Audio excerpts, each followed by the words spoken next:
Akka gabaasa CNN kaleessaa baasetti lolli cimaan naannoo hospitaala guddicha Gaazaatti gaggeeffame hospitaalicha haala balaa guddaa keessa galchee jiraachuu himuun dhukkubsattoonnii fi hojjettoonni hospitaalichaa keessaa qabamaniiru. Ambulaansonni namoota madaa'an walitti qabuu akka hin dandeenyee fi sirni lubbuu baraaruu ibsaa malee akka ta'e qondaaltonni fayyaa fi dhaabbileen gargaarsaa gabaasaa jiru.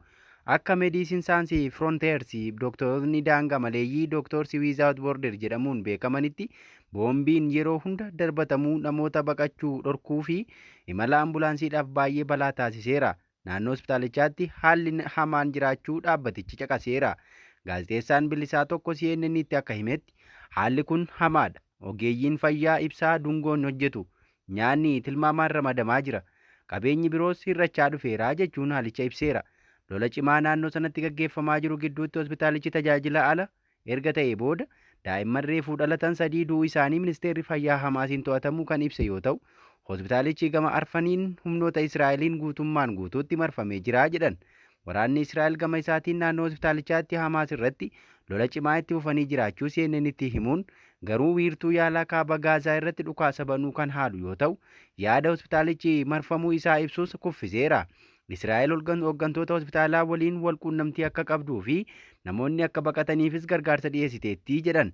CNN guyyoota darban keessa namni naannoo hospitaalichaa keessaa ba'uu fi dhiisuu isaa mirkaneessuu hin dandeenye. Daayiriktarri olaanaan ministeera fayyaa Dr. Muniir Al-Burshaa CNN'tti akka himanitti daa'imman hospitaalaa Al-Shifaa keessaa 2 halkan jimaataa fi sanbata gidduutti du'aniiru jechuun kunis kuusaan boba'aa isaanii rukutamuun jenereetarri daa'imman da'umsaa booda inkubaatorootaaf humna kennaa ture erga cufamee boodaa ture. Kan biraa ammoo sanbata ganama du'ee jedhan. Dhaabbanni tola ooltummaa yaalaa MSF hojjettoota isaa hospitaala Al-Shifaa keessaa haala balaa guddaa keessa jiraachuu ibsuun namoonni isaa kamiyyuu quunnamuu akka hin dandeenye ibseera. Dhaabbatichi ibsa sanbata dheengaddaa baaseen kana booda ambulaansonni namoota miidhaman walitti qabuuf socho'uu hin dandeenye boombiin walitti fufiinsaan darbatamuu dhukkubsattoonnii fi hojjettoonni akka hin baqanne dhorkeeraa jedheera. Dhaabbanni fayyaa addunyaa hospitaalicha keessaa namoota quunnamaa turan waliinis quunnamtii dhabuu isaa kan gabaase yoo ta'u, haalli lafarra jiru baay'ee yaaddessaa fi sodaachisaadha jechuun CNN'tti himeera. Aljaziiraan gabaasa kaleessa baaseen hospitaalli Al-Shifaa magaalaa Gaazaa keessaa guutuutti tajaajila ala ta'uu ibsuun tajaajila dhukkubsattootaaf sababa haleellaa Israa'el jabaateef laachaa akka hin jirre ministeera fayyaa Gaazaa wabeeffachuun caqase. Aljaziiraan itti dabaluunis hojjettoonni fayyaa West Bank magaalaa Raamaalaa keessatti hiriira ba'uun Gaazaa keessatti tajaajila ala ta'uu dhaabbilee fayyaa mormuu dabaluun addeesseera.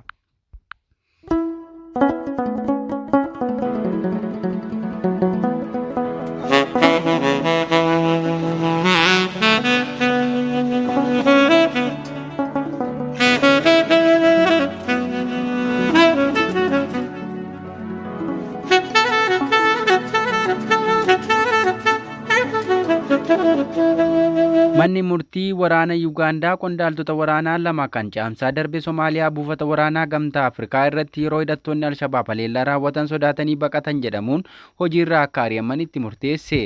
Meejeroonni 2 Zaadoq Aborii fi Joon Olukaa wayita hidhattoonni Al-Shabaab buloo Marer kan magaalaa guddoo Somaaliyaa irraa gara kibbaatti argamtu keessatti haleellaa irratti bananitti ni baqatan jedhame. Haleellaa hidhattoonni Al-Shabaab buufata waraanichaa irratti bananiin yoo xinnaatte loltoonni Yuugaandaa 50 ajjeefamuu aangaa'onni himanii jiru.